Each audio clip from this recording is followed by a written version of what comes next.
this lesson is on literal equations, and it also goes along with multiplication and division applications. I'm going to start with this equation, just so that you can review what you've already mastered and what you already know, because solving literal equations is just like solving these types of equations.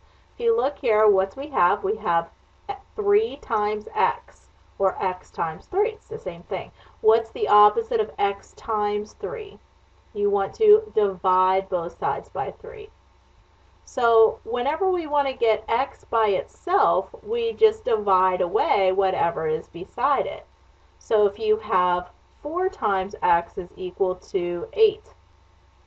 Whatever you want to solve for, you want to get x by itself, so you want to get rid of whatever is beside it, 4. If you are solving with a negative number, you want to get rid of everything that's beside the x. You want to solve for x. That's what we're told to do.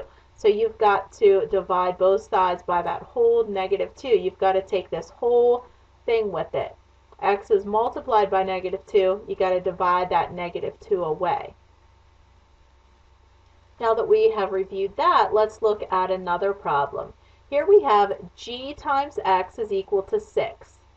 Now, we don't care if there's numbers or just variables, because it's going to be the same exact process.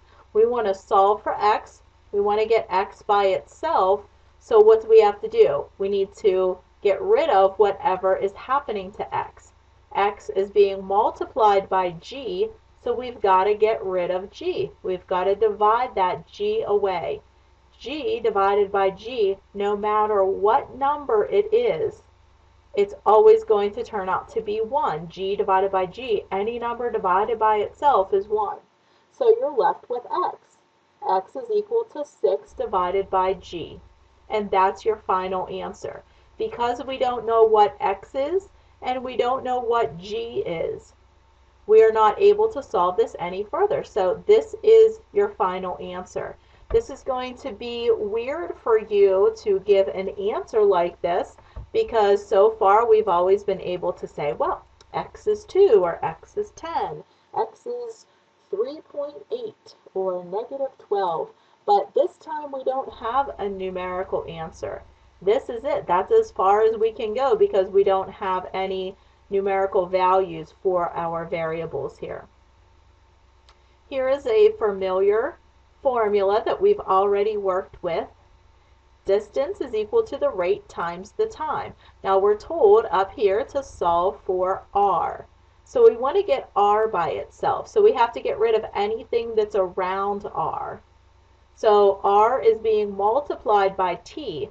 Say it out loud to yourself. You want to get r by itself. R is multiplied by t. What's the opposite of r multiplied by t? Divide both sides by t. So we have t divided by t, and no matter what the time is, that number divided by itself will equal 1. So you're left with 1 times r, or r is equal to d over t. It really is simple. This is our final answer. You've got to get used to being able to answer these types of questions without having like a final answer. Like it feels like you haven't answered it because you don't have a numerical value. But we're not given any numbers in these problems. So this is what our answer is going to look like. It's basically like a related equation. D is equal to r times t. Well, if we set it up in our triangle here, we have r times t is equal to d. So if we want to get r by itself, it's going to be d divided by t is equal to r. This time we're asked to solve for t. We want to get t by itself this time. So we've got to get rid of whatever is hanging on to t. T is being multiplied by r. What's the opposite of multiplying by r? is dividing that r away. T wants to be by itself, so whatever is happening to it, T wants to get rid of that. So you've got to do the opposite of whatever is happening to the variable you want to solve for. R divided by R, no matter what number it is, will be 1. 1 times T is equal to D divided by R. And again, if you have that triangle set up, you want to get T by itself this time. So D divided by R is going to be equal to T. Okay, this time we are given a formula, or it's a conversion formula, and we want to solve for D. The circumference is equal to 3.4 times the diameter. We want to get the diameter by itself. So what do we have going on with the diameter? We want to isolate the diameter, so we have the diameter times 3.14. What's the opposite of D times 3.14? We want to divide both sides by 3.14. So you have C divided by 3.14 is equal to D. And then that's your final answer. The circumference divided by 3.14 will give you your diameter. Okay, this time we're given the formula for the area of a triangle, and we haven't gotten to geometry yet, but you will be able to do inverse operations with this formula. We want to get B by itself. So I'm going to circle B because we want to get rid of everything around it. Now h over 2, that looks like a fraction. What do we do whenever we have a fraction? What is our inverse operation? How do we undo that? What you're going to do is take the reciprocal, or the flip, and multiply both sides by the reciprocal. So now we're going to have the area times 2 over h. Now over here we have h divided by h and 2 divided by 2. They are both 1, leaving us with B is equal to 2 times the area over h, or 2h times a. And this is your final answer. This time we have the same exact formula, but this time we want to solve for h. So I'm going to circle h, and we're going to figure out what do we need to do to solve for h. We have b divided by 2 here, so that's a fraction, b over 2.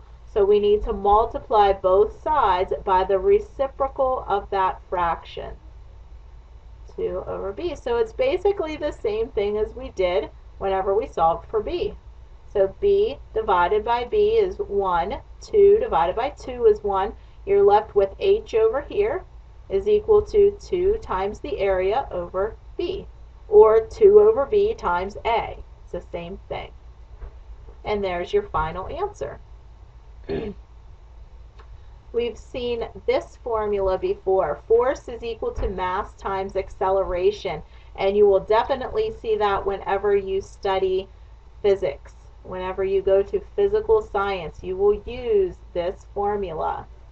And we want to solve for a. That's what we're asked to figure out. What is a equal to? So you've got to get rid of this m. A is being multiplied by m. What's the opposite of multiplying by m? Dividing both sides by m. So m divided by m is 1. 1 times a, is equal to f over m. Okay, it's the same exact formula. This time, though, we're going to solve for m. We want to solve for m. What is m equal to? Well, you want to get rid of whatever's beside m. You want m to be by itself. So m is being multiplied by a. What's the opposite of multiplying by a? You want to divide both sides by a. So a divided by a is 1. 1 times m is equal to force over acceleration. Here we have the area of a rectangle is equal to the length times the width. You're definitely going to use this a lot whenever we get to our geometry units. Look to see what you want to solve for. You want to solve for W. You want to get W by itself. What's happening to W? You've got to do the opposite of that. W is being multiplied by L, so you want to divide both sides by L. Get that W or that L out of there. L divided by L is 1. 1 times W. That leaves you W over here is equal to the area divided by the length. Same formula again. This time, however, you want to solve for L. So you're doing the same basic thing. You're just solving for the different variables. So L is being multiplied by W. What's the opposite of multiplying by W? Divide both sides by W. W divided by W is 1. You're left with L over here is equal to the area divided by the width.